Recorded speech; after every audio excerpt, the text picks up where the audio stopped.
Shalom a todo o povo de Deus, nosso bom dia a todos, concernente o fuso horário que está a nos ver agora. Hoje, domingo, bem amado, estamos aqui mais uma vez em frente a este Ministério da Graça Divina, que é dirigida pelo profeta Bem-vindo Jim. Nós que estamos a aprender acerca da quinta estrela, que é a estrela da progenitura, bem amado. Bien-aimés dans le Seigneur, Shalom. Merci na batu nyonso o bazolanda biso partout dans le monde. De Kabinda a Kunene na chaîne na biso ya Grâce Divine, ya YouTube, ya TikTok. Nós estamos a aprender acerca da progenitura.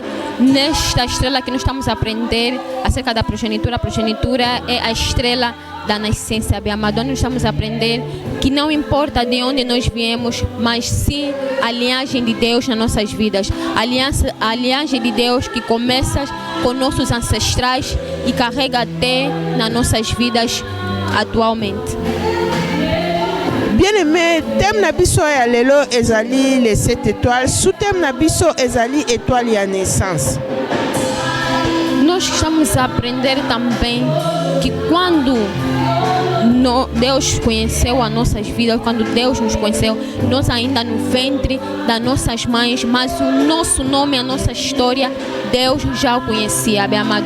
Deus já nos fez grande por intermédio dos nossos ancestrais. Por isso que nós estamos a aprender acerca da estrela da progenitura, para nós saber direcionar bem os nossos filhos, a nossa descendência. Bien-aimé, na étoile à naissance, ezolotozanelo na troisième partie. Troisième partie à naissance, ezolobela biso mutu oyo azaka na étoile à naissance, aza mutu oyo destiné na ye eza grand. Bien-aimé, tango destiné à mutu eza grand, ezolakisa ke ozotambola na destiné na yo ezali oza nango déjà. Neti ozana dans le présent ozana ngo na fiti pe oza déjà grand, même nan tango baboti ote na libumu mama grandeur na yo nzamba e bien déjà ekolakisa déjà nanu kutu obotamite ezali destiné moko ezalaka makasi na mutu oyo amipesi mingi kati na Kristo. O nosso ensinamento de hoje está baseado no livro de Gênesis, no seu capítulo 12, no seu versículo 7, bem amado, onde nós estamos a aprender que o pensamento de Deus, a estrela da progenitura, guarda segredos no nosso nome, bem amado. Nós já estamos no pensamento de Deus, antes mesmo de nós nascermos, antes mesmo de nós virmos neste mundo. Por isso que a linhagem dos nossos ancestrais influencia muito naquilo que nós seremos futuramente, bem amado. Bien-aimé, tokotanga yango na mukanda ya Genèse 12, verset 7. E o nosso sujeito de oração também, que está imperdível, que nós vamos aprender acerca da nova aliança, que é a aliança com Deus, do jeito que Deus tirou Abraão de sua família, bem amado, porque Abraão vem de uma família má, mas Deus disse: eu começarei nova história contigo, Abraão. Bien-aimé, prière na biso ya lelo ezali na mukanda ya Genèse 12 verset 2 à 3. Mu prière na biso ezolobela biso ndenge Nzambe akoko banda na mutu. Bien-aimé, Nzambe abandaki na Abraham, aponaki ye. Abraham azalaki na famille moko ya sorcellerie makasi. Mais tango Nzambe abandi na famille ya sorcellerie makasi, bien-aimé, Nzambe ayebaka yende aponaka, yende mutu abanda na mutu, yende mpe mutu asukisaka.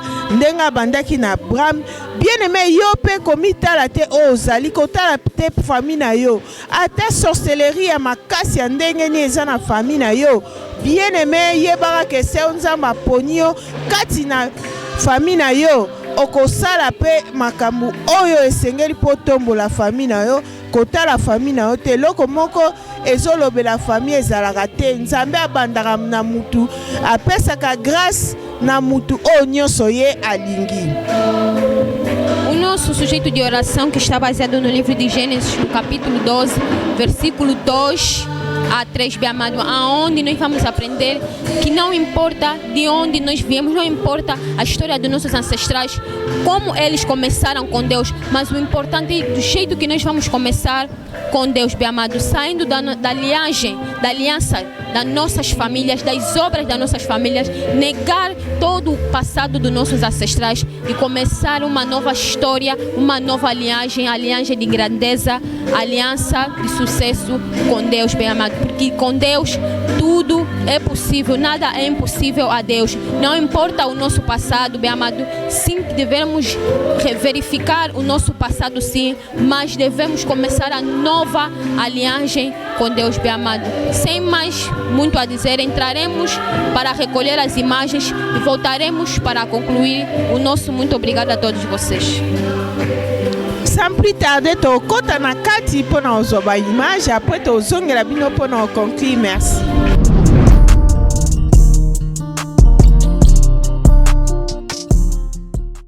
Ensinamento da estrela de progeniture.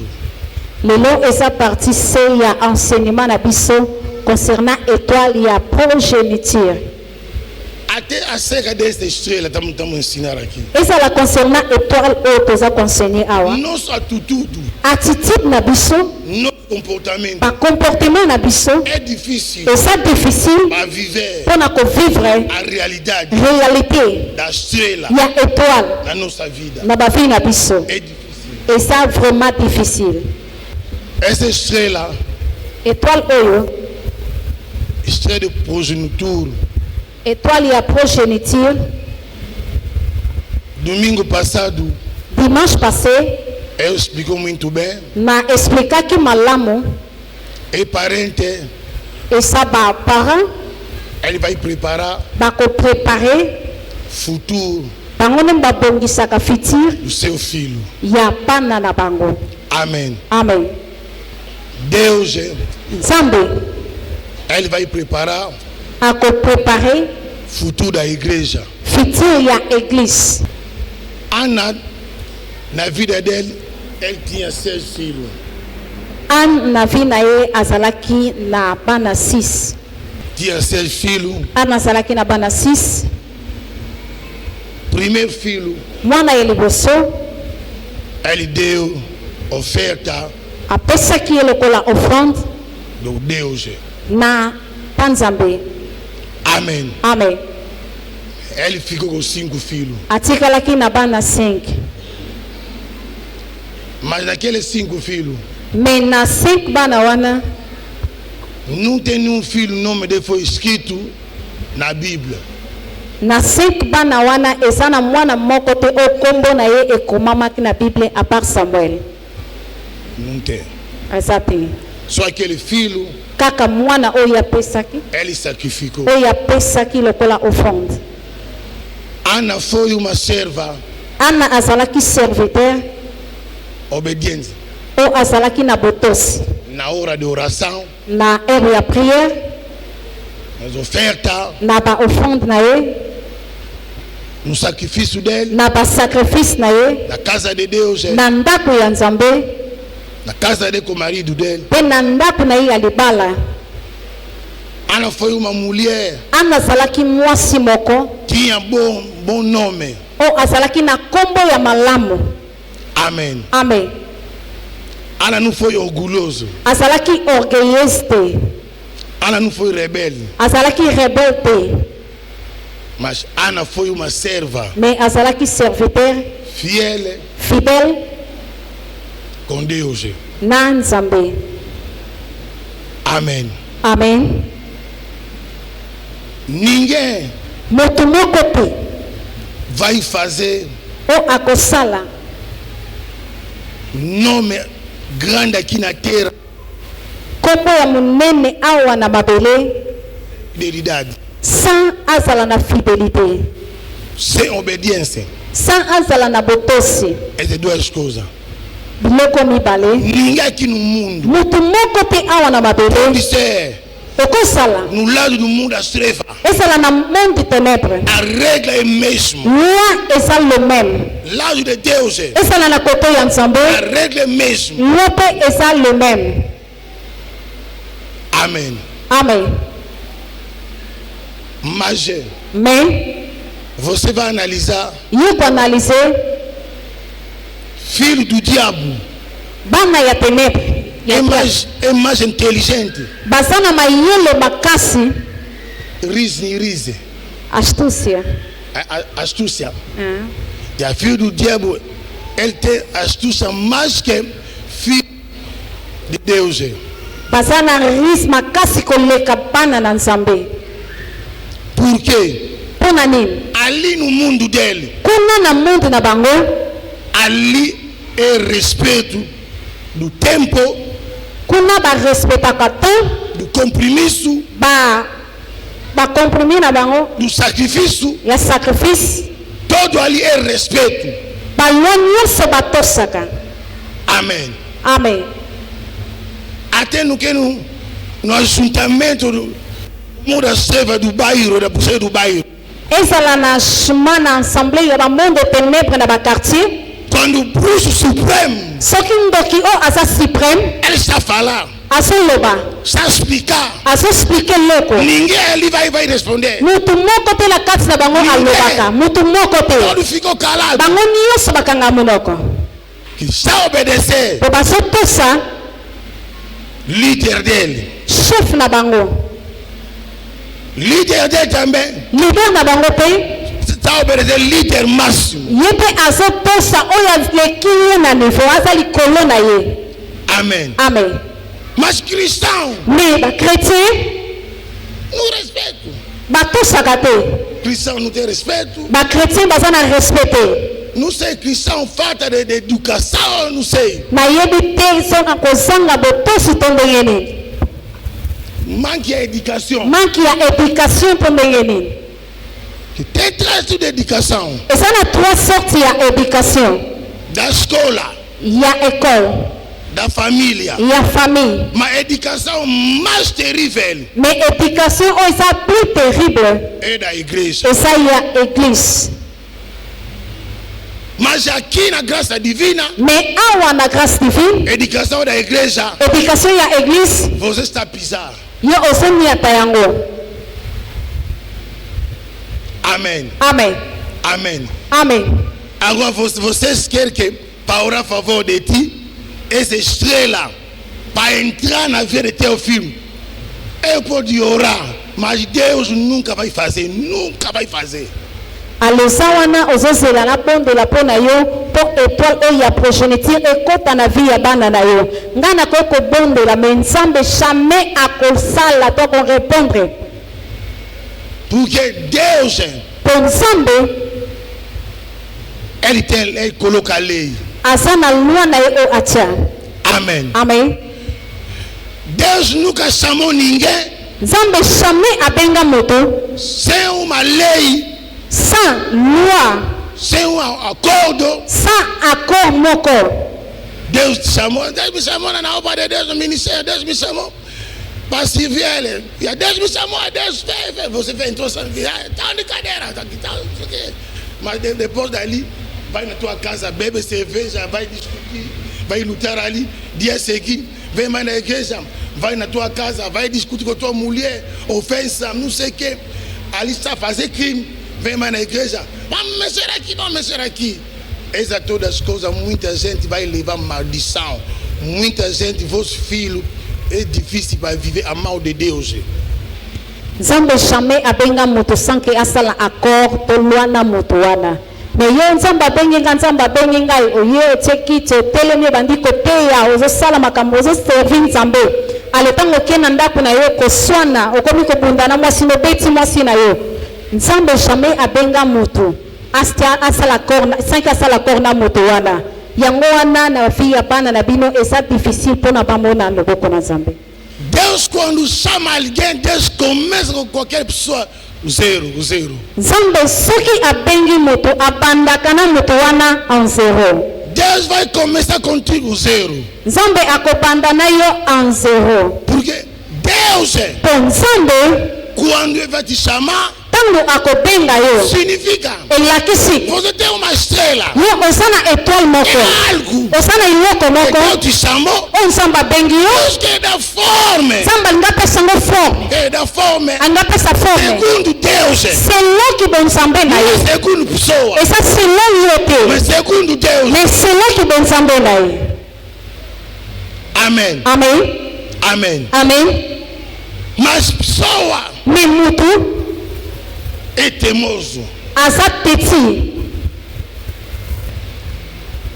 Deus chamou Abraão Nzambe abengaki Abraham. Deus chamou Abraão Abengaki Abraham no Gênesis 12 na Genèse chapitre 12. não sei por que Deus está me dando sempre esse capítulo Nayebi te mpona nini nzambe azopesanga toujours chapitre oyo. amém Amen. Deus quando chamou Abraão Nzambe ntango abengaki Abraham no Gênesis 12 na Genèse chapitre 12. Deus não falou a Abraão acerca da benção. Nzambe alobaki na Abraham te concernant bénédiction. A primeira palavra de Deus não foi a benção. Première parole ya Nzambe ezalaki te bénédiction na vie ya Abraham. Mas a primeira palavra é a lei de Deus colocou na vida de Abraão. Eza après malula ntango Nzambe abengi eza loi atiaki na vie na ye. Abraão responde, estou aqui Deus. Abraham azongiselaki naza awa Nzambe. Deus, Abraão pega a sua biquata. Zwa kanga bisaka na ye. Arruma tua mala. Kanga valise na ye. Arruma todo. Bongisa nyonso oyo eza yo. Sai na casa de teu pai. Imana ndako ya bapara na ye. Amen. Amen. Ele começou com uma lei. Abandaki ye na loi. Conversa com Abraão, com Deus, começou com uma lei. Lisolo ya Abraham na Nzambe ebandaki na loi. Abraão sai. Abraham bima. Abraão não discutiu. Abraham adiskitaki te.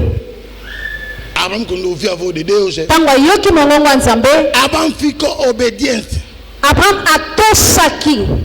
Ele arrumou as coisas dele. Abongisaki biloko na ye. Pegou a sua mulher. Azwaki mwasi na ye. Subiu também Ló. Na neve na ye Lot. Ele seguia Abraão. Babimaki elongo. Quando Abraão começou a sair, Ntango Abraham abandi kobima, é onde no versículo 12, eza wana na verse 2, Deus diz que Nzambe alobi vou te fazer uma grande nação. ke nakosala yo nation ya monene. Amém. Amen. Vou te fazer uma grande nação. Nakosala yo koma nation ya monene. Eu odeio, vou te abençoar. Ngai Nzambe nakopambola yo. Vou fazer que teu nome Nakosala ke kombo na yo aqui na terra awa na mabele vai se tornar grande. ekoma monene. Amém. Amen. Significa, Elakisi primeira bênção Deus falou na Abraão, première bénédiction oyo Nzambe alobaki na Abraham não é dinheiro, ezalaki mbongo te, não é a casa. ezalaki ndako te. Amém. Amen. Mas Mais a primeira bênção, première bénédiction teu nome, kombo na yo, teu nome kombo na yo vai ser grande. ekokoma monene. Amém. Amen. Eu vou te abençoar. Ngai nakopambola yo. Mas Mais a primeira posição da bênção première position ya bénédiction é nome. ezalaki kombo. Amém. Amen. E teu nome Eza kombo na yo vai ser grande. ekokoma monene. Também não parou ali. Asukaki wana te. Você, teu nome Kombo na yo vai ser fonte da bênção. ekozala source ya bénédiction. Amém. Amen. Vai ser fonte da bênção. Ekozala source ya bénédiction. Tem muita oração. Eza na baprière ebele Nós aqui na igreja não temos coisa de fazer. awa biso na église tozokoka kosala yango te Porque a nossa relação po relation na biso com a aliança de Deus na alliance ya Nzambe não está cruzada. ezokutana te. Nous acusamos. ezobalana te. Muitas orações Bapriere ebele que Deus te inspira. nzambe aza koinspire biso Nous aconselhons de fazer aquela oração aqui. ozokoka kosala yango te. Agora, Sikoyo na terceira versículo, Gênesis 12, na 3e verset ya Genèse 12 não precisa babaler. eza nango important te totanga. Eu vou te abençoar. Ngai nzambe nakopambola yo Aquilo que vai te abençoar, oyo akopambola yo seja abençoado. apambolama, Aquilo que vai te amaldiçoar, oyo akomodire yo seja maldito. azala mpe modire. Mas Me toda a família aqui na terra bafamille nyonso mabota nyonso na mabele vai ser abençoado bakopambolama no teu caminho, Abraão. na nzela na yo Abrahamu. Amém. Amen. Olha na maneira de Deus, Tala ndenge nzambe ele está mudando a fórmula abande kochange forme da benção. ya benediction. Abraão no estado do homem, Abrahamu na eta na ye ya moto ele estava a esperar abande kosela que Deus pode dizer: nzambe akoloba Abraão, Abrahamu na maneira você sair, na ndenge obimi boye vai ali, kende kuna vai contar 50 mil do que do boi ali okokuta 50,000 ngombe para ti. mpo na yo. Abraão Abrahamu avança ali, avance biso liboso vai se contar okokutana 5.000 hectares do que do lavra. 5,000 hectares ya bilanga. Amém. Amen. Aquilo que está no pensamento de Abraão Oyo ezalaki na pensée ya Abrahamu não foi no pensamento de Deus. yango wana mpe ezalaki pensée ya nzambe. Amém. Amen. Mas Deus me nzambe pegou aswaki seu nome, kaka kombo seu nome dele. kaka kombo na ye. Senhor, asunga e usa homem animal. Que o Senhor te ajuda, você que é homem e animal, Distração. que está na distraição. Ou sutucar. Você vai assustar E os arretar. e já será tarde. Gênesis 12, versículo 7. Gênesis capítulo 12, versículo 7. Mas você não pode ler aqui. Gênesis capítulo 12, versículo 7. Vamos fazer a leitura em português. Primeiro livro da Bíblia, Gênesis, capítulo 12, versículo 7. Assim diz a palavra do Senhor. Amém. O Senhor apareceu a Abraão e disse: a sua descendência darei esta terra.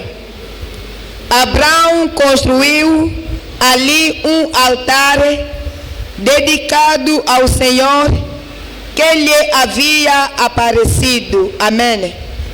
Amém. Mokanda Genèse chapitre 12 verset 7 totangi na kombo na Yesu Christ. Amém.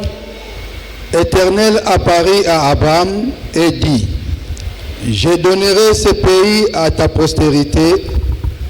Et Abraham bâtit là un autel à l'Éternel qui lui était apparu.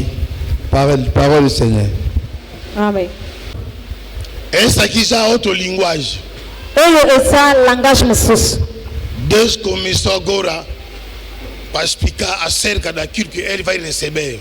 Nzambe sikoyo abandai koexplike ye concernant oyo ye akozwa. Vou dar esse país, Nakopesa mboka oyo mas pela a sua posteridade. mpo na postérité na yo. Amém. Amém. Igreja, Église, na maneira que você está ali, na ndenge yo oza wana, Deus, Nzambe quando ele está lá, azotala. Deus Nzambe não olha só uma pessoa, atala kaka moto moko te. ele vai olhar uma pessoa, Akotala moto moko. mas Me a visão dele vision na ye vai cair ekokwea até na descendência. tina descendant. Amém. Amém. Porque quando Deus Portanto Nzambe está preparado a ver a pessoa, Azo preparer vida muito moko. Ele vai preparar a sua vida. Ako preparer vida na yo. Mas aquilo que Deus semeou dentro de ti, Me o nzambe aloni kati na yo. não vai permanecer para ti. Ekotikala kaka pona yo te. Deus Nzambe vai fazer akosala a ngo sua descendência, ke descendant na yo mas tem que beneficiar pe proba bénéficier aquilo na oyo que tu yo já receber. okosua. Só lá ali põe na sorcellerie. Se você está a dormir, a cabecear ali, nesse ensinamento, que vai colocar na butu. ou foste enfeitiçado de noite, se continuar um dia vão te prender, ou prender, vão te apanhar. Estou a vos prometer muitas das vezes. Vais cair. Conforme tem ido enfeitiçar, será um dia você vai. Se você não cair, Deus a graça divina.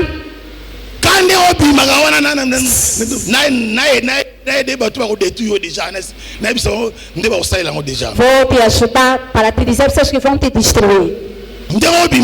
Conforme você sai para enfeitiçar, vai lá enfeitiçando. Quando foste, dormiste assim, estavas assim, estava a dormir assim. Foste enfeitiçar. Foste ali, enfeitiçaste ali. No teu regresso,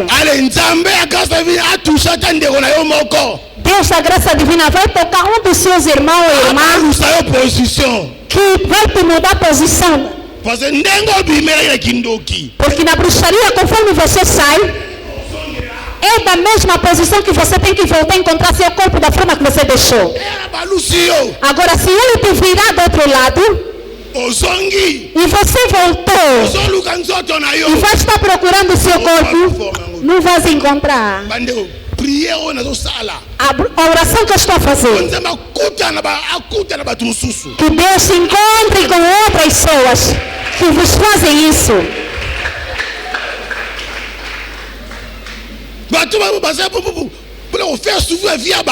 As pessoas que estão ali para fazer sofrer a vida das pessoas.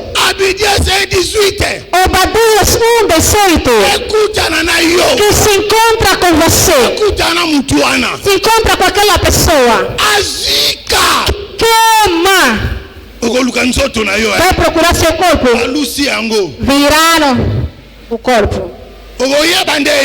Saberás como? Estou a vos ajudar para abrirem a mente. Como é que saberás? Depois vou voltar na minha pregação. Como é que saberás? Verá que essa pessoa está a dormir, mas está a fazer isso. Está a procurar o seu corpo. Está a procurar seu corpo. Pode lhe bater como? Lhe bater como? Jamais vai acordar. Porque só pele simples que ficou ali, a alma está fora. A alma está fora. Amém. Amém. As coisas que eu estou dizendo, os que têm problema da bruxaria sabem dessas coisas. Se você vai precisar fazer esse tipo de coisas, não é nada, mas está a fazer isso, quer dizer que está a procurar seu corpo. A alma dele está fora e está a procurar seu corpo. Se dorme com seu irmão,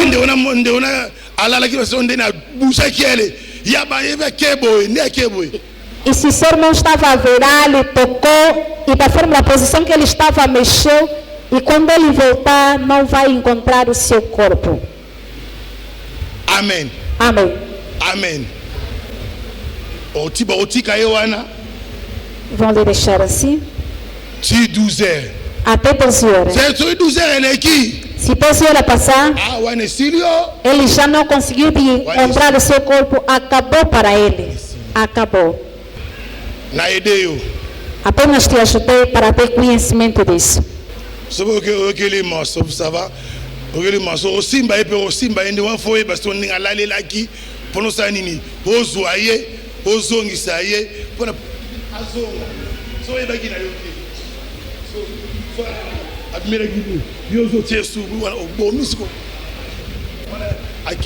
Se você lhe sentir pena tentando lhe ajudar, também lhe ajudar, você tem que saber a posição que ele estava a dormir, para que ele volte no seu corpo. Se ele estava a dormir de lado e você lhe meter de cabeça para o chão, você ali não vai ter como. Amém. Amém. Depois daquilo, Abraão construiu Abraão atonga aqui altar. hotel. Quando construiu aquele altar, Tango atonga aqui hotel wana. Deus apareceu. Nzambe amimonisama aqui. Amém. Amém. Significa, Elakisi esse altar, que hotel oyo Abraão construiu. o Abraão atonga aqui. Não é o primeiro altar na vida dele. Esse aqui é o primeiro hotel que tem a vida aí. Esse é bom hotel.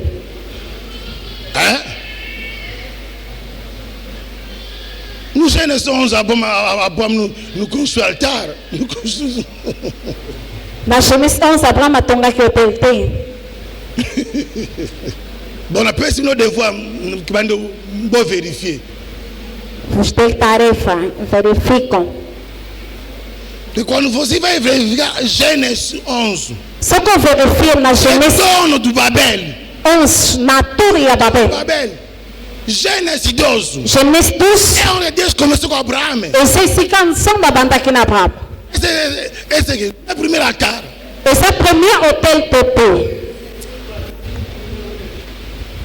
Amém. Amém. Quando ele construiu o altar, Tango atonga aqui hotel. naquele altar, Na hotel wana, fisicamente, Isaac não estava em vida. Isaac azalaki invité. Mas naquele altar, Mais na hotel wana, Isaac estava ali. Isaac azalaki wana, Fisicamente, Jacob não estava em vida. azalaki invité. Mas espiritualmente, Mais spirituellement, naquele altar, na hotel wana, Jacob estava ali. Jacob azalaki wana. Fisicamente, Physiquement, José, Joseph, Lévi, Juda, Juda, Neftali, Simeon, Dan, Issachar, todo ali bangona nyonso estava fisicamente. physiquement bazalaki Mas te, espiritualmente, mais spirituellement bazalaki wana. não sei, a igreja está me compreendendo, não sei. Nayebi te église soki bozo comprendre ngai pepe.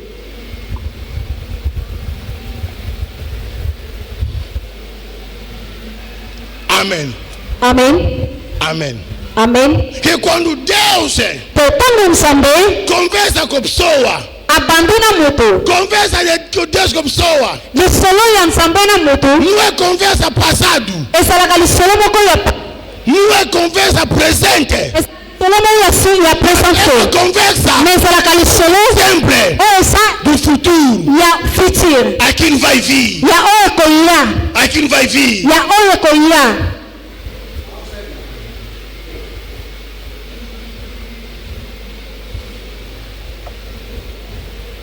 Amém. Amen. Uma mulher Mwasi moko não tem filho, asa na mwana te. mas como que vai saber que essa mulher pode fazer filho? Ndenge nini okoyeba ke mwasi oyo akoki kobota?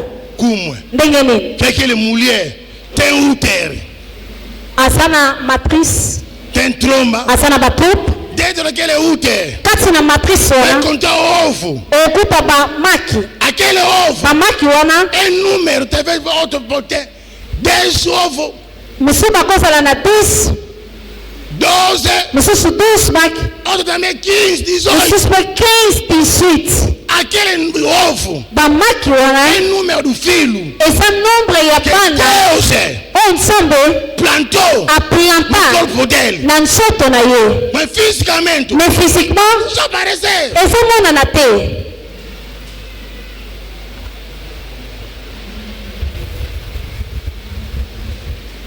Est-ce que bandi obasi mamuna luba nazokosa? É mentira, mano. Não vou responder isso nazokosa. A igreja responde: o que está a explicar aqui é mentira.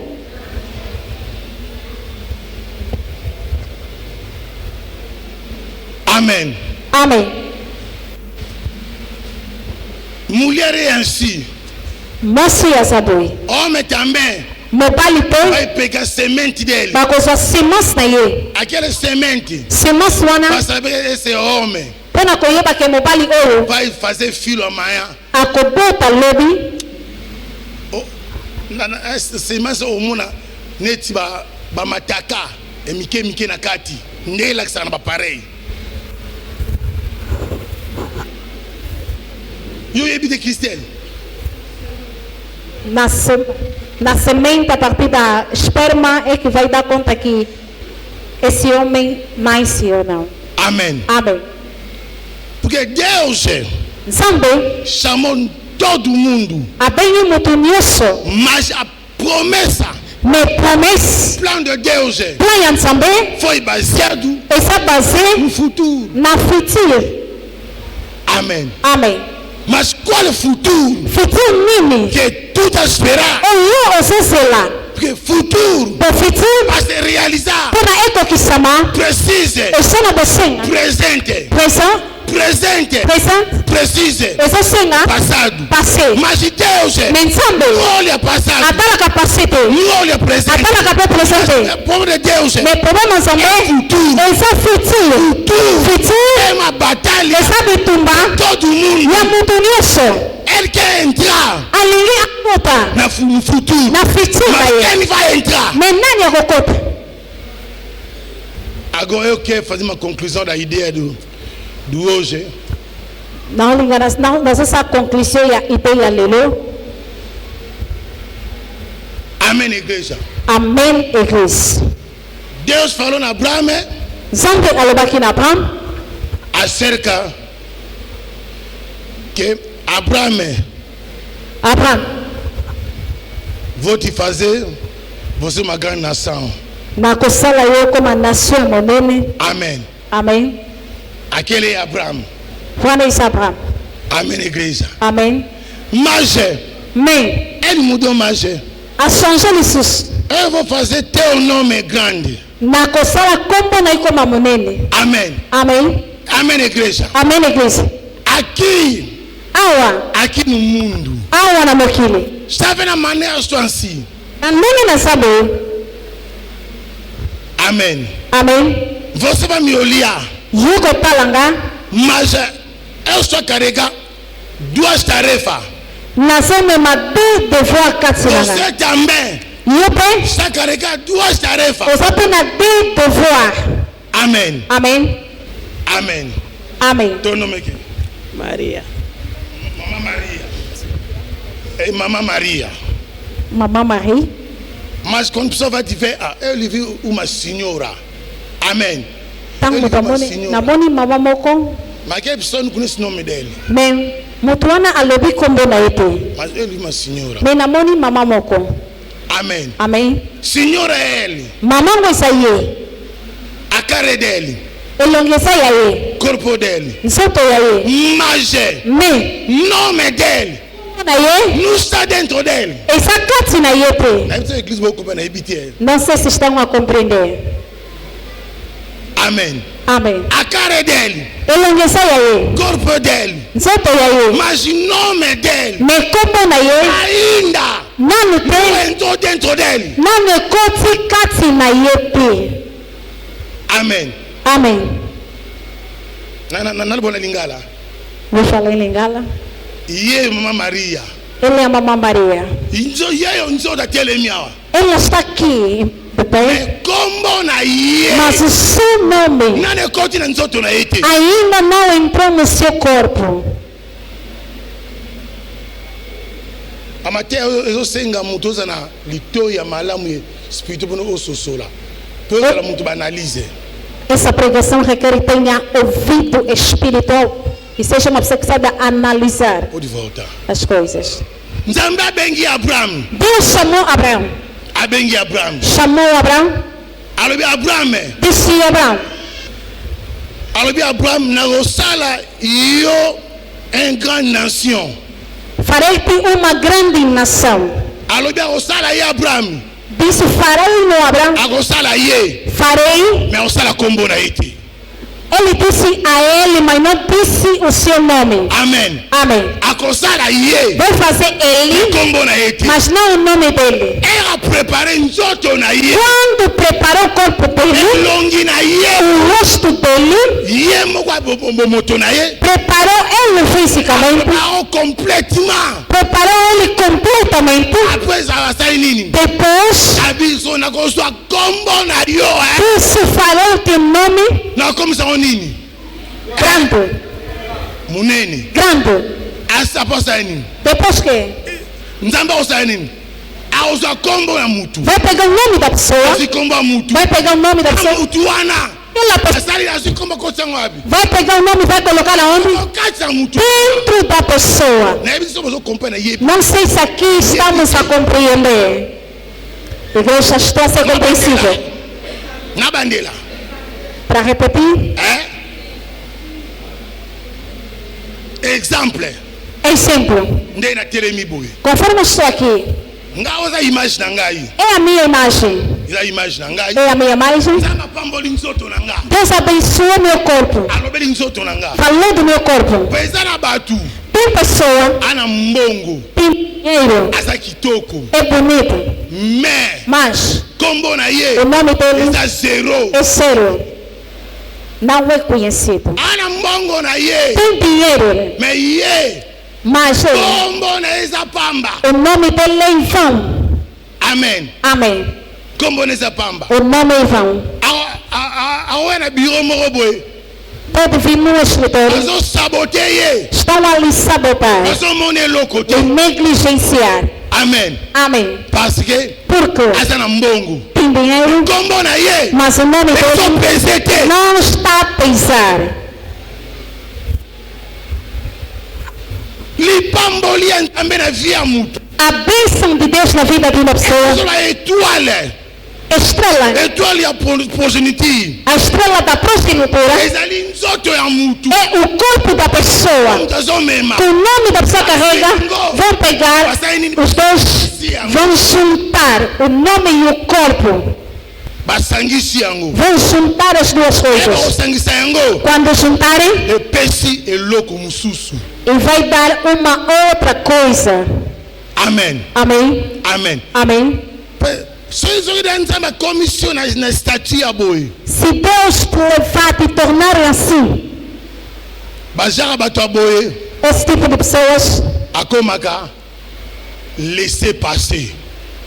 torna-se, ele não tem audiência, passa em qualquer sítio sem audiência. Azoya kaka. Quando está vindo, Fulana azoya. fulano de tal está vindo. Kombo na eka ya pamba. Só o nome dele já é uma passagem. Olibere mbala moko. A abertura já para tudo. É uma passagem. Aleki. Vai passar. Amen. Amém. Aya na ambassade. Chega na embaixada. Ya kusala mulongo te. Não vai ficar na fila. Kombo na ye. O nome dele Présence na ye. e com a presença dele está a pesar. Aobe osava. Azo salika nini. Laisse-moi mukia komika. Bonjour fulani. Ezanga prophète bienvenue Jime. Na tindi ye sili. Car papier wana ezo nango. Ezo présenter kana na bureau wana. Ibetidi yo. Mbala moko bazio na musala mbala moko. Por exemplo, Mbazela. Kombo na ekaka ambassadeur atali boy. Abiye. Pardon. Poste des abi. Boluka yango, papa luka yango. Apesio ba kodo visa. só o nome dele vai escrever uma carta. Bom dia, eu sou fulano de tal, estou a mandar alguém. E quando você levar essa carta na empresa na qual você fez entrar os documentos, logo quando receberem aquela carta, lei, fulano de tal que te mandou, de uma vez te concederam um emprego. Mesmo essa carta se te deram para levar na embaixada, logo que te chegar na embaixada, diretamente estão a te conceder o visto. Amen. Amém. Bon, moi, je vais à David.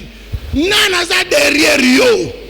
Elias tinha perguntado a Davi, quem está por trás de ti? Yo, mwana mukeo jenom. Naza derrière yo. Você jovem moço, quem está por trás de ti? Yo, uti na famille nini. De que família você vem? famille de David est une famille ezangaki kombo. A família de Davi é uma família que não tinha nome. Ezalaki na kombo te. Não tinha nome. Mais présence à David. Mas a presença de Davi Ebimisi kombo a famille. é que fez sair o nome da família. Amen. Amém. Amen église. Amém, igreja. Présence à mutuana rapamba. Somente a presença daquela pessoa. Eh, fulana ye. Fulano veio. Boko tsemba moko. Deixa ele passar. Amen. Amém. Eloko nzamba lingi. É isso que Deus quer Fia mutu. na vida de uma pessoa. Apambola nzoto na yo. Que abençoe o seu corpo. Apambola nzoto na yo. Abençoe o seu corpo. Et apambola pe kombo na yo. E que abençoa também o seu nome. Yango ebisaki Abraham. Por isso disse no Abraão, Apambola ni Abraham. abençoa ele, Mais Abraham atikeleka na kombo ya Abraham. mas o nome dele continuava Abraão. Aboti Ismaël na kombo ya Abraham. Nasceu Ismael com o nome de Abraão. Jour komaki Abraham. No dia que se tornou Abraão, Ndejo alliance esalamaka. é no dia que se fez aliança. Na Genèse 17. Em Gênesis 17, Totanga yango. vamos ler esse capítulo. Totanga verset 3. Gênesis Puis la 6. 17, versículo 3 a 6. Conforme que já foi dito, Gênesis capítulo 17, versículo 1, depois passaremos no 3 a 6. Começamos no versículo 1. Quando Abraão estava com 99 anos de idade, o Senhor lhe apareceu e disse: Eu sou o Deus Todo-Poderoso. Ande segundo a minha vontade e seja íntegro. Versículo 3. Abraão prostrou seu rosto em terra e Deus lhe disse: 4. De minha parte, esta é a minha aliança com você. Você será o pai de muitas nações. 5. Não será mais chamado Abraão. Seu nome será Abraão, porque eu o construí pai de muitas nações. 6. E eu o tornarei extremamente prolífero. De você farei nações e de você procederão reis. Amém. Totangi mokanda ya Genèse chapitre 17 verset 1 virgule 3 kino na 6. Totangi na kombo na Yesu Kristo. Amém. Verset 1 balobi boy. Lorsque Abraham fut âgé de 99 ans, l'Éternel apparut à Abraham et lui dit: Je suis le Dieu Tout-Puissant, marche devant ma face et sois intègre. Verset 3. Abraham tomba sur sa face et Dieu lui parla en disant: Voici mon alliance que je fais avec toi. Tu deviendras père de multitudes de nations. Verset 5. On ne t'appellera plus Abraham, mais ton nom sera Abraham, car je te rends père d'une multitude de nations. Verset 6. Je te rendrai fécond à l'infini. Je ferai de toi des nations, et des rois sortiront de toi. Parole du Seigneur. No primeiro versículo, Atali Abraham. Deus viu Abraão, Avant ça l'alliance na ye. antes de fazer aliança com ele, Alobeli kambu ya intégrité, falou sobre a integridade, vérité, verdade, sérieux. seriedade. Est-ce que yo vandia wa? Yo vandia. Est-ce que yo sa si vraiment lo lenge na yo? na comportement yoza nango même na ndako na bino nde ozalaka ozola ya église awa ale yozo zela ke ndenge ovandi wana ale bayi basala alliance na yo question na tuna na bino église. Pergunta à igreja, o que se diz aqui, o que se falou aqui, conforme você está sentado ali, você é assim na tua casa, conforme o que você, da forma que você vives lá, convives na tua casa, você é assim de todos esses pormenores que aqui disseram, e você está ali à espera para Deus fazer aliança contigo, vai fazer aliança dessa maneira? Os lá ndengo usawa na lulenge na yo ando sana mundi kutu aya za mundi ya dimanche par dimanche so na semaine na mois moko a des fois mais des fois na ba 18h 19h et puis so mona so ya wana siki ba beti flèche moko boy ainatimo eloko moko boy ba takaki ale yango zo na église donc ce que botano ba jar na bino ngaite bino ba forme na bino obozali ale vandi bozo sela wana ngai nzambe ngabana ngawe ndi bana ngoba koyela bano yayo ba ozala kaka bibelo o ayi ba ozala mitu me yayo ba ozala plus que mikila. E você está ali sentado, porque alguns até tornaram-se crentes de domingo para domingo.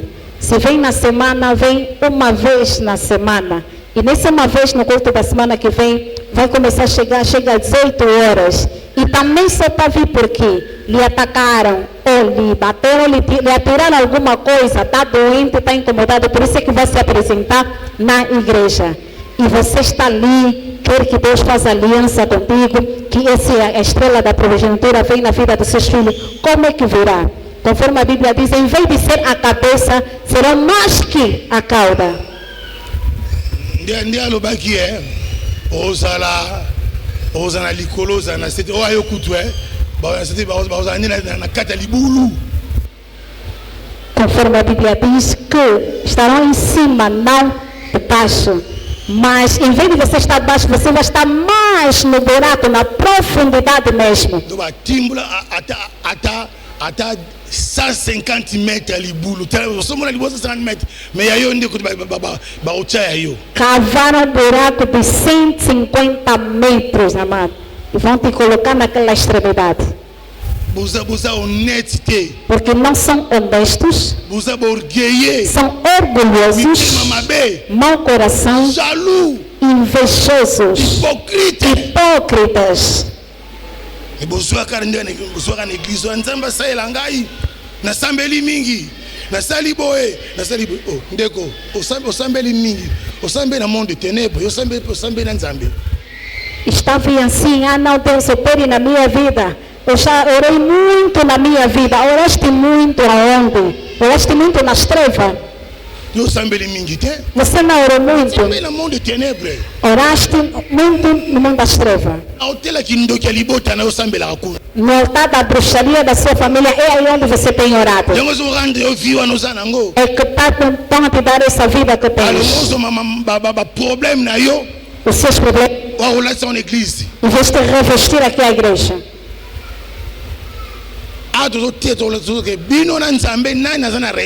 Aqui estamos a pregar vocês com Deus. Quem tem razão? Essa estrela. Essa estrela na sua vida vai se manifestar como? Você já viu uma estrela, a estrela se manifestando sem aliança? Que aliança que você se encontra? Na aliança da bruxaria da sua família. Você está aí, não está aqui. Os que estão nessa aliança são poucos. Não passam dos 5. Mas na sua maioria que estão na aliança da bruxaria das vossas famílias.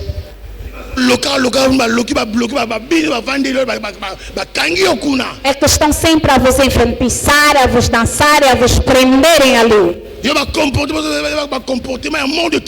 Por isso é que os vossos comportamentos são comportamentos do mundo das trevas. Comportamentos da bruxaria. Cristão indisciplinado. Cristão mal educado. Não ouça. Pode lhe proibir, mas não vai fazer. Vai fazer. Fica assim. Continua assim. Queres que continuem assim? É mesmo conforme está aí. Aonde está o seu nome? Para colar no seu corpo. Para viver a felicidade desse mundo. Para viver a bondade de Deus nesse mundo. O que Deus colocou em ti para você gozar disso. É necessário que você busque a Deus na verdade. Olha, Abraão, na idade de 99 anos, saiu na sua parentela na idade de 75 anos. Depois de 24 anos, Deus vai fazer aliança com ele. É que vai mudar o seu nome? Ele Abraão.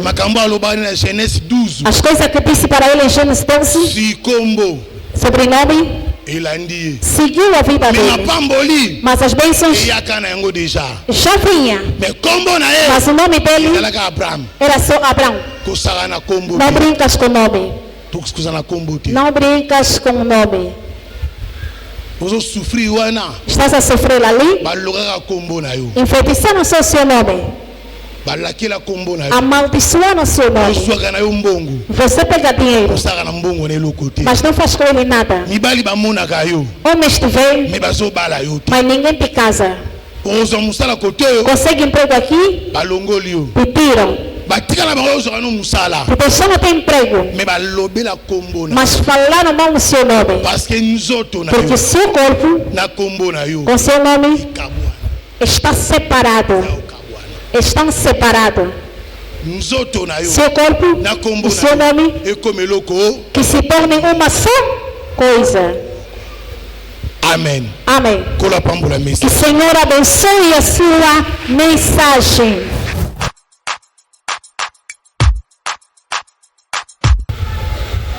Bande bozoya a église ba 12h moins ba 12h juste na habité ceux qui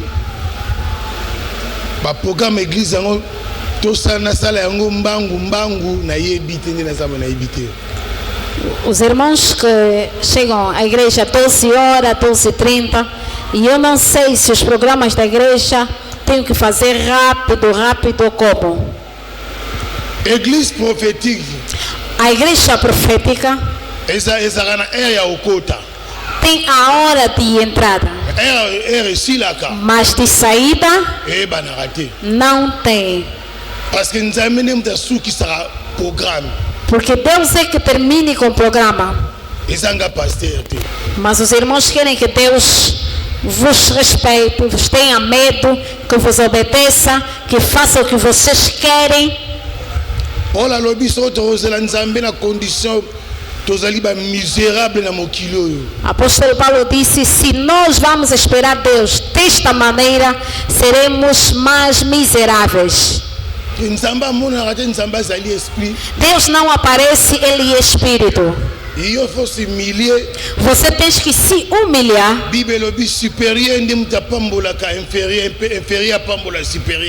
A Bíblia diz que o superior é que abençoa o inferior, não o inferior abençoando o superior. Mas aqui na graça divina, os inferiores querem abençoar o superior. Aqui tudo é ao contrário. Eu não sei se vocês estão à espera de quê na parte de Deus. Amém. Amém. Realmente eu não sei. Chegam na igreja 11, 11h30, 12, 12h30. É muita pena. Com os irmãos que são novos no ministério, né?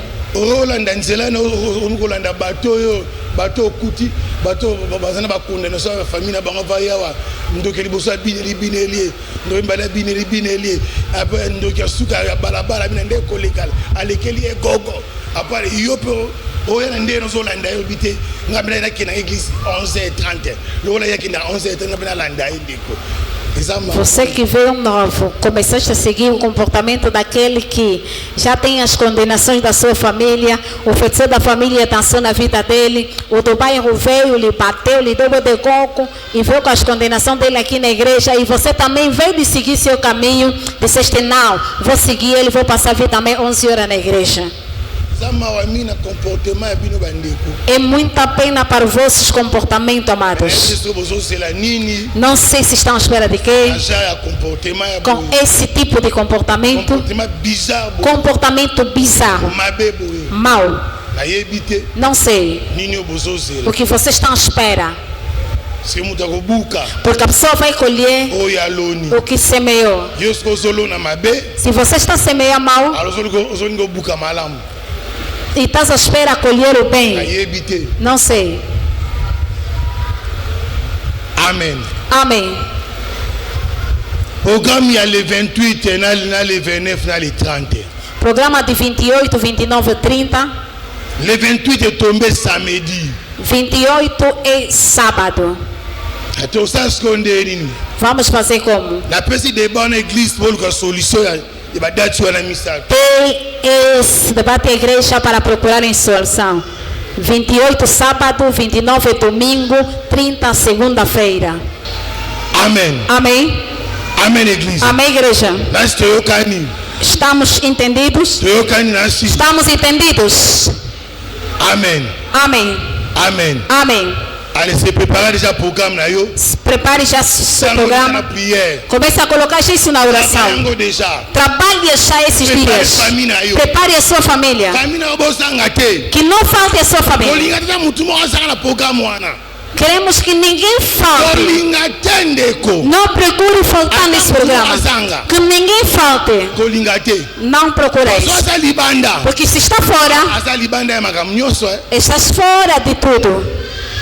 Amen. Amém. Amen. Amém. L'essentiel. O mais importante. Combinamos. Todo mundo sabe desse programa. Durma com isso. E coloque na sua oração. Amém. Deus não me enviaste nesse mundo em vão. Esse mundo que eu me encontro, eu não vim acompanhar ninguém. Também não vim visitar ninguém. Mas vim com uma missão que Deus me teste para fazer aqui na terra.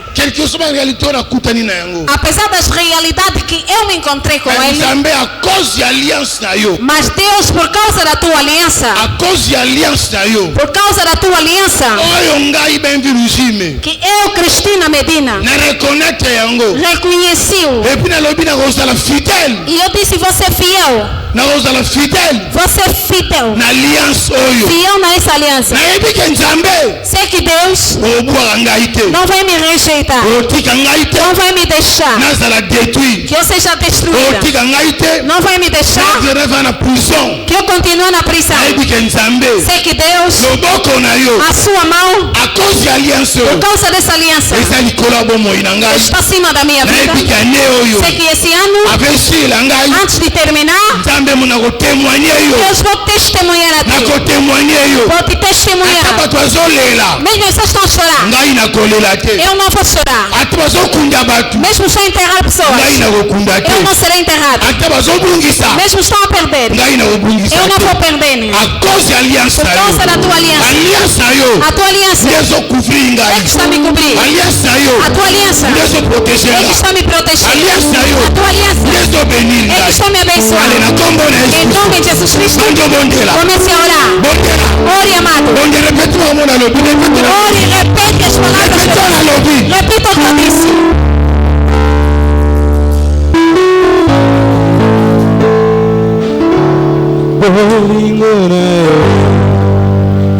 Côté à papa, na côté à Na maman. parte do pai e na parte da mãe. Parce que sorcier, Porque o feiticeiro et nombre de tout sa famille. conhece o número de todos na família. Même au botami na Suisse, ayebi. Mesmo nasceste na Suíça, Na Allemagne, ayebi yo. na Alemanha te Na conhece. Angleterre, ayebi yo. Na Inglaterra te Na conhece. États-Unis, na Californie, ayebi yo. Estados Unidos e Califórnia te Na conhece. Tokyo, na Japon, ayebi yo. Em Tóquio e Japão te conhece.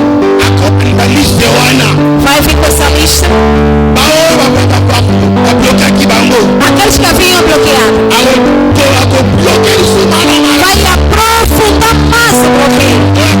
Bloquer te. Não bloqueou? Presque 3 mois langela.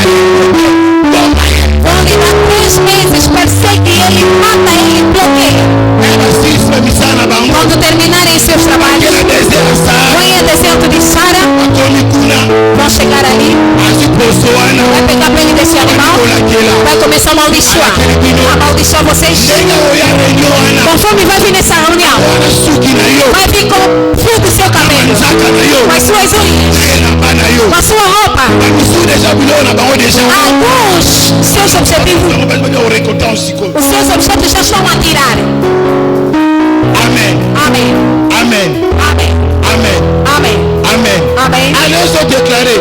Você vai declarar. Alliance, essa aliança libota na yo. Essa aliança destrói a aliança da sua família. Ofanda aliança, essa aliança libota na nga. A oferta dessa aliança que deixa cair a aliança da minha família. Só que suki na ngai. Todo aquele que tinha levado o fio do meu cabelo. Alzo eloko na ngai nzoto. Levou algo que me pertence. Alzo manzaka na As ngai. minhas unhas. Makolo na ngai. Os meus pés. Bilamba na ngai. Minhas roupas. Akosi abomba ki yango. Aonde ele escondeu isso? Ofanda na so ki déclarer. Essa oferta que eu estou a declarar. Aliança yo A nzambe. tua aliança, Deus. Biloko wana pelela ye Essas moto. coisas ele queima com fogo. Epelela ye moto. Acenda fogo. Pela moto. Que acenda fogo. Pela moto. Que acenda fogo. Só foto na yo. Que pegou a tua foto. Epelela ye moto. E lhe acende fogo onde está. Pela moto. Acenda fogo. Pela moto. Acenda fogo. Pela moto. Acenda fogo. Parte na moto omema. Nenhuma parte minha você vai levar. Ya bana omema te. Nem dos meus filhos você vai levar. Oko memelo kote. Não vais levar nada que é meu. Oko memelo kote. Não vais levar nada. Yango koselo kote. O que é meu não vais levar nada. Oko selo Não kote. vais levar nada. 2025. 2020. Nazali prêt. Estou pronto. Nazo veillé. Estou a vigiar. Nazo veillé na nyonso. Estou a vigiar em tudo. Nazo bate. Não sou bom O multipliaka. para multiplicar. Ba malheur. Maldade. Ba problème. Problemas. Na vie na Na ngai. minha vida. Ba problème na problème. Multiplicando problema em problema. Mais cette fois-ci. Mas desta vez. Nazo réduire nyonso. Estou a destruir tudo. Nazo silisa Vou nyonso. acabar com tudo. Nazo silisa na Vou yo. acabar com tudo. Nazo silisa na yo. Vou acabar com você. Cette fois-ci. Desta vez. Nazo silisa na Vou yo. acabar contigo. Oko memelo na ngai te. Não vai levar nada que é meu. Oko na ngai peke. Não vai levar nada. Oko memelo kote. Não vai levar nada que é meu. Declare a favor da sua oferta. Declare, declare, amado, declare. Deixa seu regresso na mão do Senhor. Deixa a sua semana na mão do Senhor.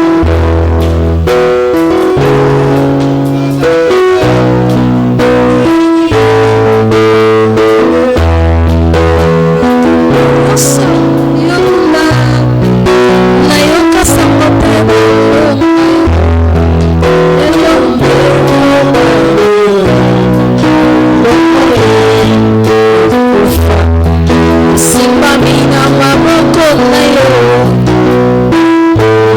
Merci Seigneur. obrigado, Senhor. Toute l'activité dans l'église, A todos que exercem atividade na igreja, elle a d'abord moyen. que reveste sua vida. Semaine au petit capitaine. Que essa semana viva milagre. Au cas où c'est Que nós pedimos em ti, que oramos aqui, vivam na sua vida. Semaine à témoignage. Semana de testemunho. Semaine à miracle. Semana de milagre. Semaine à solution. E solução. Semaine à gloire. E glória. Nous sommes ça là. E tudo que vais fazer. Alors on a déclaré. Eu declarei Alliance oyo. essa aliança. Aliança aliança de bênção, aliança témoignage, aliança de testemunho, aliança solution, aliança de solução na sua vida, tua casa, tua família, em nome de Jesus Cristo. Senhor apambola yo, Senhor vos abençoa, voltam em paz, conceda graça. Nós começamos na quarta-feira com sucesso, solução, testemunho, em nome de Jesus Cristo. Amém. Amém.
Shalom a todos os irmãos da graça divina que acompanham o nosso programa de domingo. Os irmãos acompanham do princípio ao nosso até o fim o nosso ensinamento acerca da progenitura, conforme o profeta bem-vindo Jimmy explicou acerca dessa parte C deste ensinamento da progenitura, conforme Deus restaura nossas vidas, conforme nós devemos fazer a nova aliança com Deus nas nossas vidas, bem amado, do jeito que nós devemos negar a realidade e as condenações que nós encaramos nas nossas famílias, bem amado. O nosso sujeito de oração também estava imperdível, bem amado, acerca da aliança que Deus fez com Abraão, o nosso pai da promessa, bem amado. Vamos fechar agora, voltamos para concluir com as nossas imagens do programa. Voltaremos na nossa emissão com o profeta bem-vindo Jim. Até já. Merci na batu nyonso balandi kiti na biso ndenge se déroulé de début à la fin. Bino mo bomoni lelo tozalaki na troisième partie ya étoile ya naissance. Bomoni oyo eleki kati na église na biso tozali na jeûne et prière yango nde eza base ya oyo tokolobela mpona mikolo oyo nyonso nini jeûne et prière na biso ezala le 28, le 29, le 30. Dia ndenge monde à ténèbres ezali ko organiser makambo na bango ndenge to komi na chiffre 5 tozana 2005. Bien aimé o bino bolanda libanda bozala penza attentif pona ba jeûne et prière oyo e bando banda bino bato libanda e bozana avance ya 1 heure ya temps et bando banda biso à 21h bino kuna 22h. Bien-aimé zala disponible 500 famille na yo pour na au combattre oyo ba préparer pour na yo pour na chiffre 5. Merci. Kala mingi te tokuta na émission na biso ya na mosali na Nzambe. À bientôt.